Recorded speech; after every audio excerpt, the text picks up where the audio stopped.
बक्सर के युद्ध के बारे में देखेंगे। जैसा कि हमने देखा कि नवाब मीर कासिम 1760 में अंग्रेजों की सहायता से गद्दी पर बैठा था। वह एक सुयोग्य शासक सिद्ध हुआ जो अंग्रेजों के इशारे पर चलने के लिए तैयार नहीं था।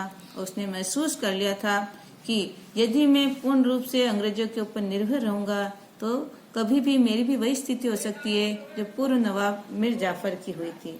अतः उसने अंग्रेजों के प्रभाव से मुक्त होने के लिए प्रयास शुरू कर दिए।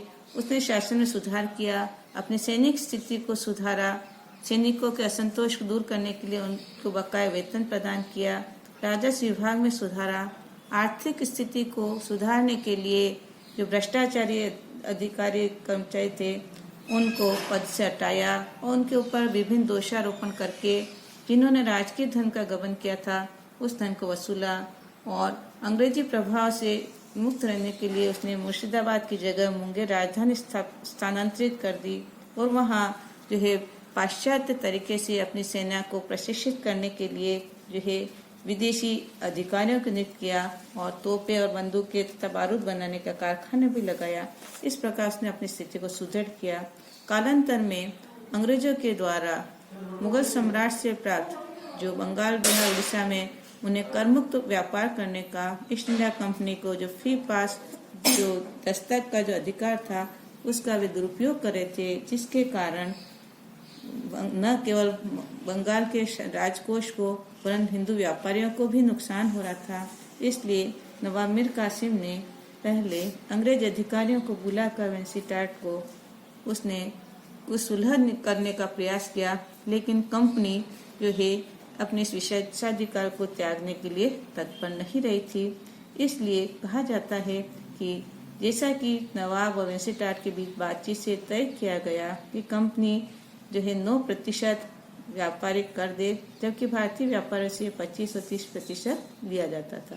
लेकिन कलकत्ता कौंसिल ने वेंसीटाट के प्रस्ताव को स्वीकार नहीं किया और विवश होकर नवाब ने सभी व्यापारियों, भारतीय व्यापारियों को भी निःशुल्क व्यापार की अनुमति दे दी। इस प्रकार दोनों के संबंध बिगड़ने लगे।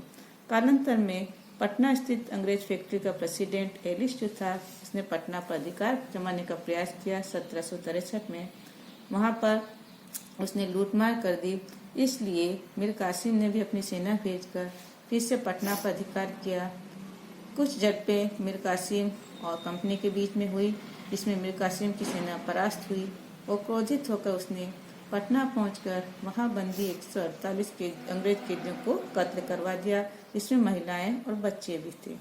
कालांतर में मीर कासिम जो था वह जो अवध भाग गया और बंगाल का जो है गद्दी फिर से खाली हो गई और अंग्रेजों ने बूढ़े मीर जाफर जो कलकत्ता में था उसे पुनः बुला करके और बंगाल की गद्दी पर बिठा दिया। इस बीच जैसा कि कहा जाता है कि मीर कासिम ने ईस्ट इंडिया कंपनी को बर्दवान, मिदनापुर, चटगांव के जो जिले के राजस्व अपनी रक्षा में सेना के उसके सेना के निर्माण और उसकी व्यवस्था के लिए जो दिए गए थे वह भी उसने वापस मांग की तीनों जिले लौटा दे, क्योंकि जो अंग्रेज सेना रखी गई उसका प्रयोग वे उसके विरुद्ध कर रहे थे। इस प्रकार विभिन्न कारणों से उनके बीच में कटुता उत्पन्न हो गई थी, जिसका परिणाम अंततः मीर कासिम को गद्दी छोड़ करके भुगतना पड़ा था।